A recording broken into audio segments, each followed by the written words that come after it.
If you don't invest in yourself the same way that you would invest in your best friend, you're selling yourself short. Treat yourself the way you would treat your best friend.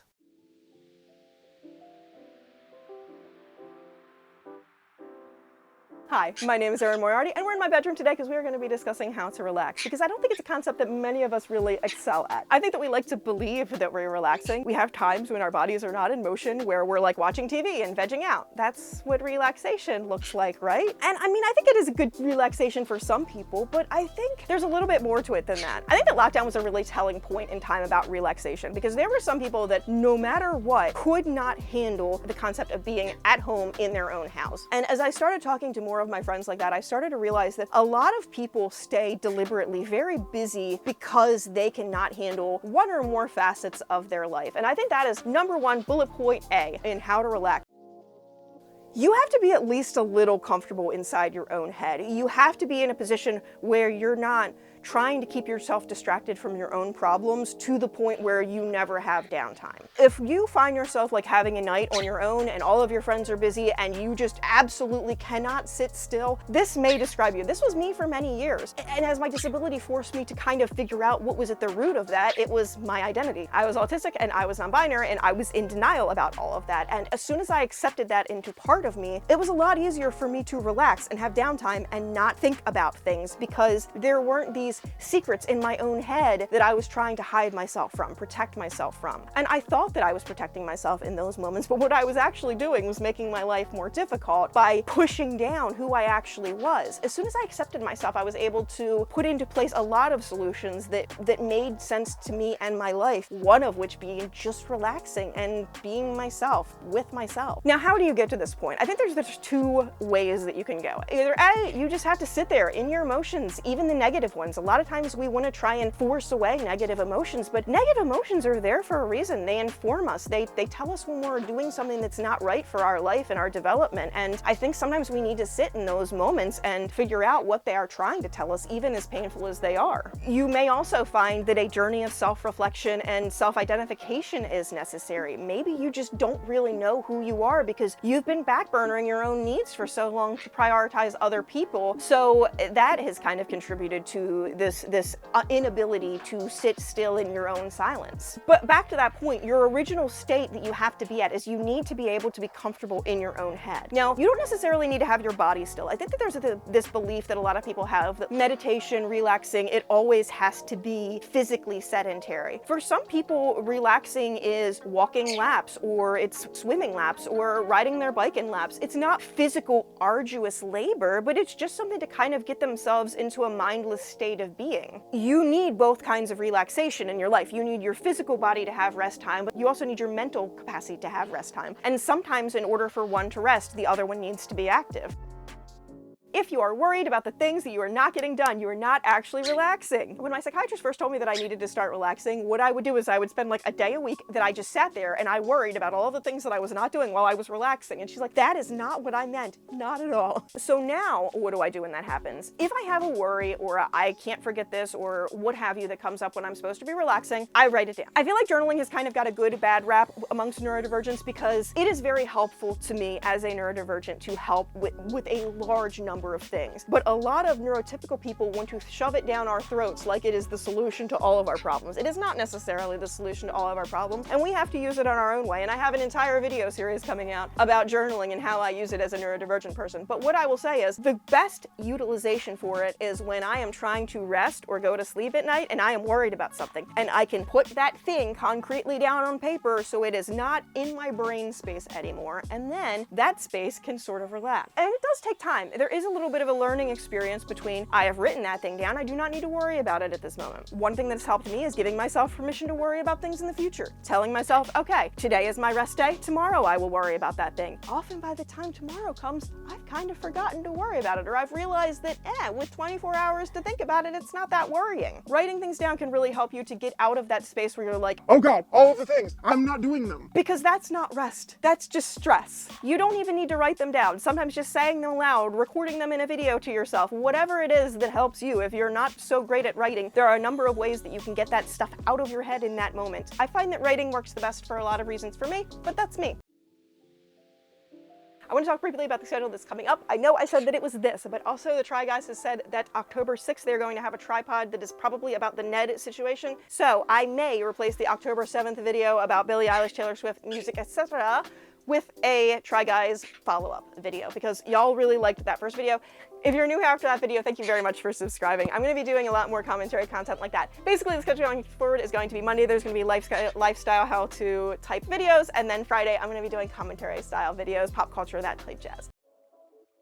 Rest and relaxation are productive in their own rights. And honestly, I think a lot of people, if they actually stop to think about this, would realize that. When I was working, I used to nap on my lunch break. And the reason that I did this was because I realized that if I had any problems that I couldn't solve in the morning, usually by the time I woke up from my nap, I had already solved them. Or a lot of times I would kind of start to fall asleep. And as soon as I stopped actively thinking about the problem, I would realize what the solution was. When we are so focused about a problem and we don't sit it down, we're like a dog on a bone, we aren't really seeing the whole problem. We're just seeing one perspective of our current view of the problem. Putting it aside, setting it aside, letting it go is one of the best ways that you can actually make progress on it. Every time that I've worked for a company where I've been hourly and they have done something like unlimited overtime, they have nearly immediately called it back because when they have metrics, they can see that the more hours you work, the less productive each of those hours is and the more mistakes you make through all of those hours.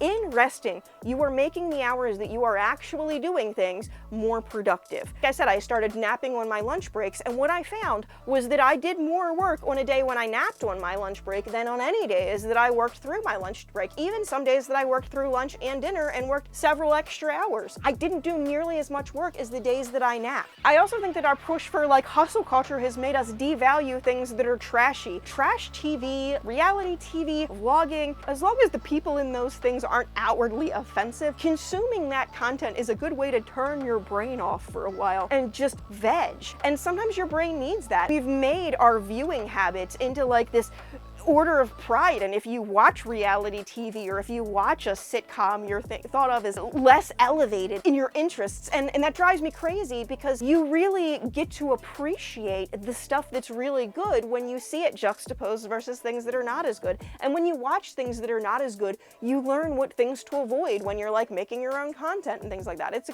great outlet. So my unofficial bullet 3A is watch trashy stuff. Watch the vloggers, watch some reality TV, put some trash in your diet. That's 3A. It wasn't one of my original bullet points, but now it is. Bullet 4. It's great if you have a job that uses Outlook. Make an appointment with yourself to relax. You need to value yourself as much as you value other people in your life. And if your friend is like, hey, I'm having a really bad day, I need you to make some time for me. What are you gonna do? You're gonna put an appointment down and you're gonna take her out to some tea and you're gonna focus on her for a while. Why do we not do that to ourselves?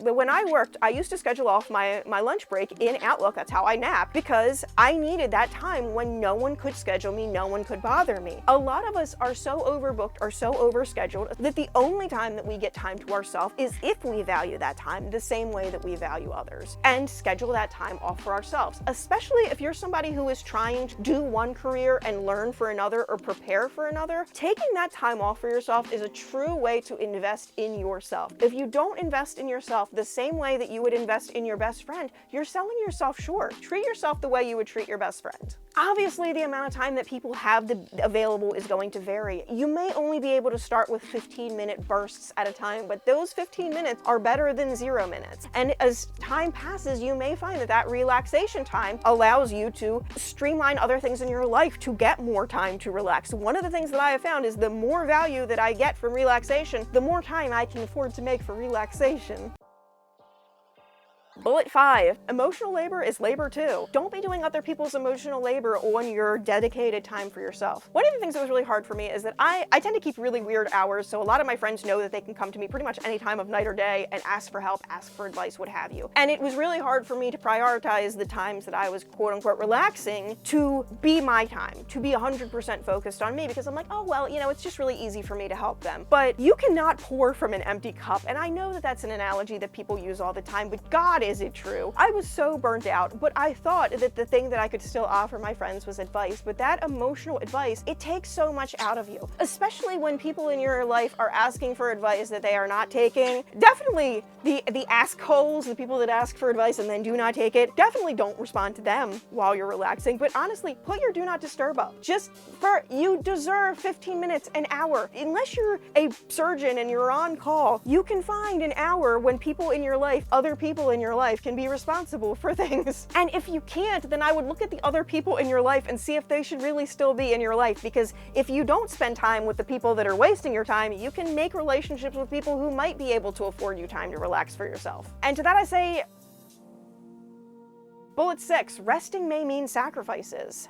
Some people in your life are gonna hold it against you if you take time to relax. Those people are jerks. If they're children, sure, they need to be educated, but if they're adults and they're holding it against you that you're taking time to rest, now may be the time to consider whether these adults are the right adults to be in your life. What I have found is that if you tell people, hey, I am really overwhelmed and I need to be unavailable for X period of time so I can get myself together, that most people understand that. If people don't understand that, consider the reasons, but also consider, like, why do they not want you to relax? A lot of people are overbooked though. A lot of people have more obligations and people in their lives than they need, but also a lot of people don't really want those things and are only doing them because they feel obligated. And what I found is that when you devote time to relaxing, you kind of realize what things you're only doing out of obligation.